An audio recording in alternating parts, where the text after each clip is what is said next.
Machilipatnam deputy mayor శీలం భారతి ఇంటిని అర్ధరాత్రి బాధితులు చుట్టుముట్టారు. భారతి భర్త బాబ్జీ డబ్బులు తీసుకుని తిరిగి ఇవ్వడం లేదంటూ ఇంటిని చుట్టుముట్టి ఆందోళన నిర్వహించారు. గుమాస్తా సతీష్ పేరుతో శీలం బాబ్జీ తీసుకున్నాడని ఆరోపించారు. ఇక పరస్పరం ఘర్షణకు దిగారు. ఈ ఘటనలో పలువురికి స్వల్ప గాయాలయ్యాయి. ఘటనా స్థలానికి చేరుకున్న చిలకలపూడి పోలీసులు లాఠీచార్జ్ చేసి నిరసనకారులను చెదరగొట్టారు. తాను ఎవరి దగ్గర డబ్బులు తీసుకోలేదని, తానేంటో మచిలీపట్నం ప్రజలకు తెలుసునని శీలం బాబ్జీ చెప్పారు.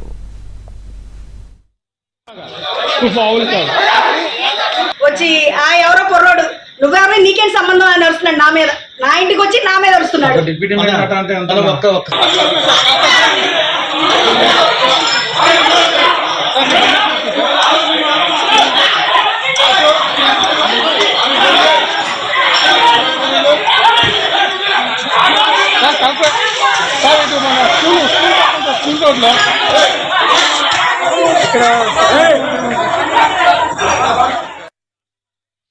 శీలం బాబ్జీ గారు వాళ్ళ దగ్గర పనిచేసే కుర్రోళ్ళు $10 లక్షలు తీసుకున్నారు.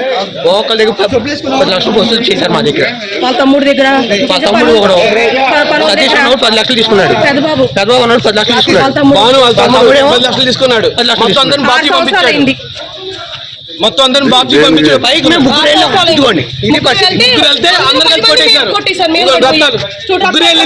పైకి వెళ్ళి ముగ్గురే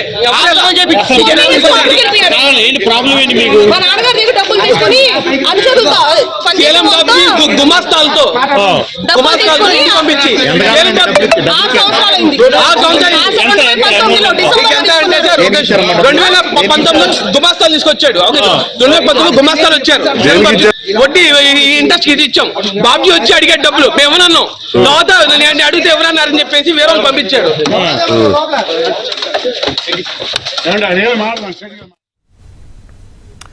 రెడ్డిక మచిలీపట్నం డిప్యూటీ మేయర్ శీలం భారతి ఇంటిని అర్ధరాత్రి బాధితులు చుట్టుముట్టారు. భారతి భర్త బాబ్జీ డబ్బులు తీసుకుని తిరిగి ఇవ్వడం లేదంటూ ఇంటిని చుట్టుముట్టి ఆందోళన నిర్వహించారు. ఓవరాల్గా ఈ అంశానికి సంబంధించి మరింత సమాచారాన్ని మా కరెస్పాండెంట్ ప్రసాద్ అందిస్తారు. ప్రసాద్, ఒకవైపు ఇటు శీలం భారతి భర్త చెప్తా ఉన్నారు మేము ఎక్కడ ఎవరి దగ్గర డబ్బులు తీసుకోలేదని, కానీ బాధితులు మాత్రం డబ్బులు తీసుకున్నారని చెప్తా ఉన్నారు.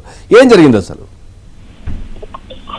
పవన్, ఈరోజు కృష్ణా జిల్లా మచిలీపట్నంలో డిప్యూటీ మేయర్ శీలం భారతి ఇంటిని కొంతమంది చుట్టుముట్టారు. అర్ధరాత్రి ఆమె ఇంటి మీదకి వెళ్లి ఆందోళన దిగారు. ప్రధానంగా తాము దాదాపు 5-6 ఏళ్ల నుంచి కూడా అప్పులు తీసుకుని ₹1,00,000 చెల్లించకుండా ఆ డిప్యూటీ మేయర్ భర్త బాబ్జీ ఇబ్బందులు పెడుతున్నాడని, అది కూడా తెలివిగా మోసం చేసే ఉద్దేశంతోనే అతని అనుచరులు దగ్గర పనిచేసే వాళ్ళ పేరుతో తీసుకుని అతనే మొత్తం వాడుతున్నాడని, ఆ రోజు అతను నేను కడతానని హామీ ఇస్తాను, తమంతా అప్పులు ఇచ్చామని కూడా బాధితులు చెప్తున్నారు. దీనికి సంబంధించి అనేక మార్లు ఇంటి దగ్గరికి వెళ్ళి అడిగినా కూడా డబ్బులు ఇవ్వకుండా ఎదురు తిరగటం, బెదిరింపులు తో వ్యవహరించడంతో నిన్న ఎవరైతే అప్పులు సంబంధించి ఇచ్చారో వారందరూ కూడా నిన్న అర్ధరాత్రి ఒకేసారి మూకుమ్మడిగా ఇంటి మీదకి వచ్చి ఆందోళన దిగారు. దీనికి సంబంధించి ఇరు వర్గాల మధ్య కూడా మాట కలగడంతో పరస్పరం దాడి కోరికపడ్డారు. ఒకసారిగా ఉద్రిక్తంగా పరిస్థితి నెలకొనడంతో రంగంలో దిగిన పోలీసులు ఇరు వర్గాలను చెదరగొట్టారు. లాఠీచార్జ్ కూడా చేయాల్సిన పరిస్థితి ఏర్పడింది. ఈ ఘర్షణ కూడా ఇద్దరికి గాయాలైనట్టు కూడా చెప్తున్నారు. వారిని ఆసుపత్రికి తరలించారు.